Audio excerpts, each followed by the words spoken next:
Ideas, लेकिन trading ideas ही नहीं, आपको चाहिए इन्वेस्टमेंट आइडिया भी। और इसीलिए जी बिजनेस ने फिर से शुरू किया है माला माल वीकली। कल का माला माल वीकली आपने देखा, इगाराशी मोटर्स जो आशीष ने आपको बताया था, स्टॉक 20% के ऊपरी सर्किट पर दिन भर ट्रेड करता हुआ दिखा। इन्वेस्टमेंट ग्रेड के स्टॉक्स हैं, इन्हें इन्वेस्टमेंट के लिहाज से खरीदें। और आइए आज माला माल वीकली का दूसरा एडिशन, और आज संदीप ग्रोवर लेकर आए हैं आपके लिए एक बेहतरीन स्टॉक। और मैं बता दूं आपको कि हमारी रिसर्च टीम लगातार काम कर रही है इन स्टॉक्स पे, जहां फंडामेंटली मजबूत स्टॉक्स जो हैं वो आपके सामने रखे जाते। तो आज इस क्रम में जुड़ रहे संदीप ग्रोवर माला माल वीकली लेकर।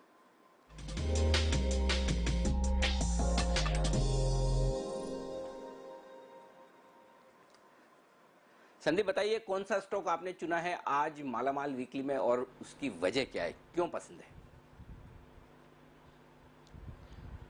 Sir good morning. देखिए, जैसे आप कह रहे हैं कि फंडामेंटली साउंड कंपनी को चुनने की कोशिश की जा रही है, तो सीके बिरला ग्रुप की एक स्ट्रांग पेरेंटेज वाली कंपनी है, स्ट्रांग प्रमोटर्स वाली कंपनी है HIL लिमिटेड, जिसे आप पहले हैदराबाद इंडस्ट्रीज के नाम से जानते थे। देखिए, ज्यादातर लोग इसे एस्बेस्टस शीट्स बनाने के कारोबार से जुड़ी हुई कंपनी समझते हैं। ये दुनिया भर में सबसे बड़ी कंपनी है भी, लेकिन मैं आपको बता दूं ये कंप्लीट बिल्डिंग सोल्यूशंस प्रोवाइड करने के कारोबार में है, जिसमें ये वॉलिंग, रूफिंग, पाइप्स, इंजीनियरिंग सॉल्यूशंस, और अब तो ये फ्लोरिंग के कारोबार में, क्योंकि आपको याद होगा 2018 में इन्होंने जर्मनी की एक जो फ्लोरिंग ब्रांड है पैराडोर, उसका एक्विजिशन किया था, और वो कारोबार भी बहुत अच्छा परफॉर्म करता हुआ दिख रहा है।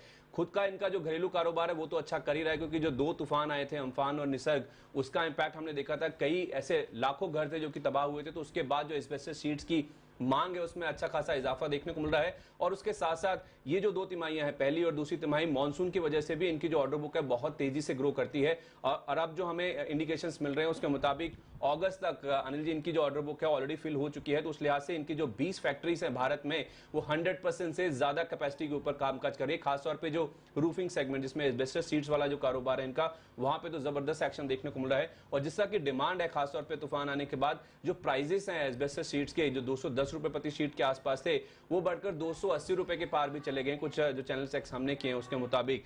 जर्मनी का फ्लोरिंग कारोबार, जैसे मैंने कहा, वो तो काफी अच्छा कर ही रहा है, वहां से काफी अच्छा योगदान आएगा। तो आने वाली जो 2 तिमाहियां हैं बेहद शानदार देखने को मिल सकती हैं। और इसी तिमाही की अगर आप बात करें तो फ्लोरिंग सेगमेंट से अगर आप देखेंगे तो करीब 9 रुपए के आसपास का कंट्रीब्यूशन, और एस्बेस्टस शीट्स का 65 रुपए का, यानी कि 74 रुपए के आसपास का ईपीएस तो इसी तिमाही में आता हुआ दिखेगा। और पूरे साल में अगर आप देखें 135 रुपए इस साल, और अगले साल में करीब 160 रुपए के आसपास की ईपीएस के एक्सपेक्टेशन ज्यादातर एनालिसिस कंपनी को लेकर करके चल रहे हैं। यानी कि जिस तरह का प्राइस है और जो एक्सपेक्टेशंस हैं, 8 के आसपास की पी मल्टीपल पर स्टॉक आपको अवेलेबल है। वैल्यूएशंस बहुत अट्रैक्टिव है, और मैनेजमेंट ने तो ये भी इंडिकेट किया है कि 150 करोड़ रुपए के आसपास का कर्ज का भुगतान भी इसी साल में वो करते हुए दिखेंगे। तो कुल मिला के देखा जाए, जो पूरा मूड माहौल है इस कंपनी के फेवर में बनता हुआ दिख रहा है, और आने वाली जो 2 तिमाहियां हैं बेहद शानदार देखने को मिल सकती हैं। और एक चीज और ऐड करना चाहता हूं आखिर में, लैंड बैंक काफी मजबूत है अनिल जी, इनके पास महज 800 करोड़ रुपए के आसपास का मार्केट कैप है, और आधे से ज्यादा तो इनकी लैंड की ही वैल्यू। तो उस लिहाज से देखा जाए, बिजनेस तो आपको हाफ द वैल्यू पे आपको फिलहाल देखने को मिल रहा है। तो बहुत अट्रैक्टिव वैल्यूएशंस है,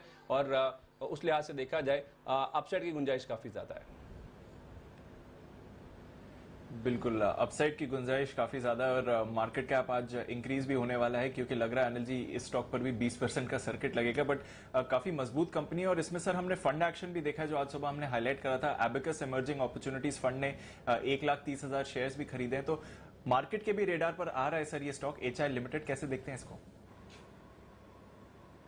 दी 5 बड़ी वजह जिसकी वजह से मुझे ये स्टॉक बहुत पसंद है। सबसे पहले तो बाकी सब चीज छोड़ दीजिए, कोई भी प्रमोटर है, कोई भी फंड खरीदे बेचे, जब तक कंपनी में ही ग्रोथ नहीं है तो आप कोई भी खरीद लो ना, उससे क्या फर्क पड़ता है। अगर टाटा ग्रुप की कंपनी टाटा मोटर्स है, अगर वहां ग्रोथ नहीं है तो टाटा मोटर्स कैसे चलेगा। तो सबसे पहली चीज तो ग्रोथ होनी चाहिए, और ये एक सबसे बड़ी वजह है।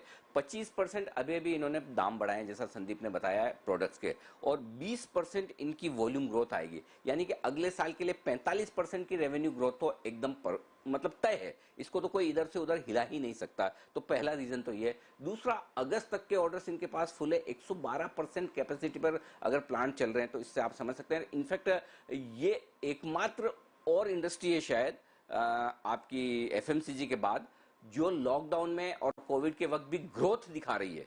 और उसकी वजह, जैसा कि अभी जो अम्फान तूफान आया था उससे और ग्रोथ हो गई। महाराष्ट्र में भी काफी डिमांड आई है, पश्चिम बंगाल, उड़ीसा और असम से भी आई है। तो ग्रोथ जबरदस्त है, वॉल्यूम ग्रोथ है, और प्राइस हाइक होगी। तो ये परफेक्ट कॉम्बिनेशन है। 2, तीसरा, आपको अच्छा पेरेंटेज और डेट फ्री कंपनी चाहिए। बिरला ग्रुप की, सीके बिरला ग्रुप की कंपनी है, और जो कुछ भी लगभग 150-60 करोड़ का इनके पास डेट है, उसमें से 60-70 करोड़ तो वर्किंग कैपिटल है। लेकिन इस साल के अंत तक कंपनी मोस्टली डेट फ्री हो जाएगी, तो आपकी कंपनी पर कोई कर्ज है ही नहीं और प्रोमोटर अच्छे हैं।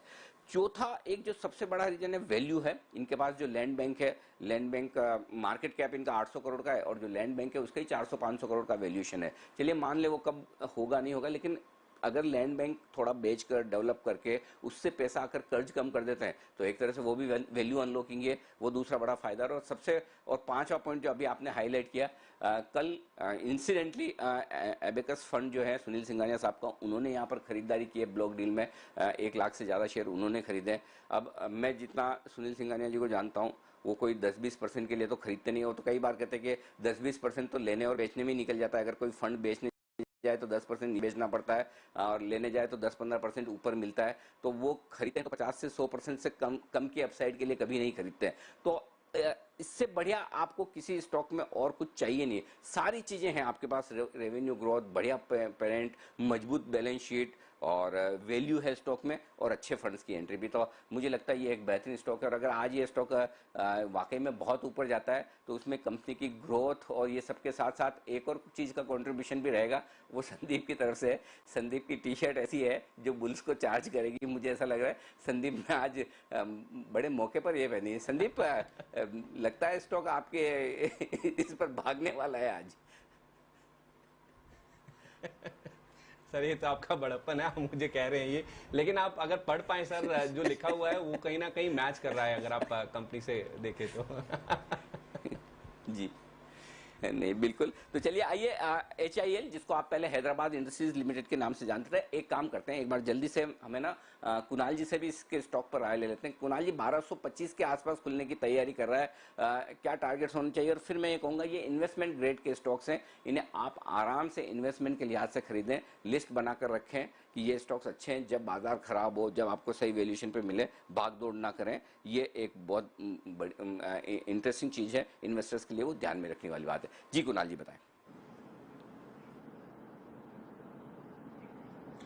अनिल जी, देखिए, सबसे पहले मैं कहना चाहता हूं कि बहुत ही बेहतरीन चार्ट स्ट्रक्चर है। आज सवेरे जब मैं शेयर्स चुन रहा था तो मेरे नज़र में स्टॉक आया था। इसमें बहुत अच्छा वॉल्यूम एडिशन हमने कल देखा है। जैसे आपने कहा कि बड़ी ब्लॉक डील हुई है। यहाँ पर अनिल जी क्या है कि 1100 रुपए के आसपास एक रेजिस्टेंस है, जो कि मुझे लगता है कि आज शुरुआती ट्रेड में पार हो जाएगी, और 1100 अब इस स्टॉक के लिए एक बहुत अहम बेस बन जाएगा। तो सबसे पहली बात तो यह है कि 1100 से नीचे जाने की संभावना मुझे बहुत ही कम दिखती है।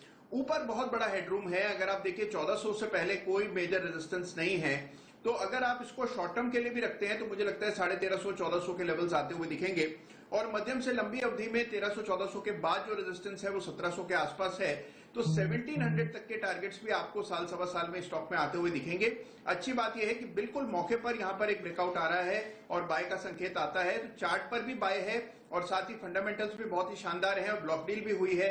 तो मुझे लगता है कि पूरा समागम है, सारे तरह के सिग्नल्स एक साथ आ रहे हैं, तो बिल्कुल बाय करके चलना चाहिए। मेरा टारगेट 1350 रुपए का शॉर्ट टर्म में होगा। तो 50 रुपए के आसपास के टारगेट के लिए आप खरीदारी करके चलें, ये है राय आपके लिए।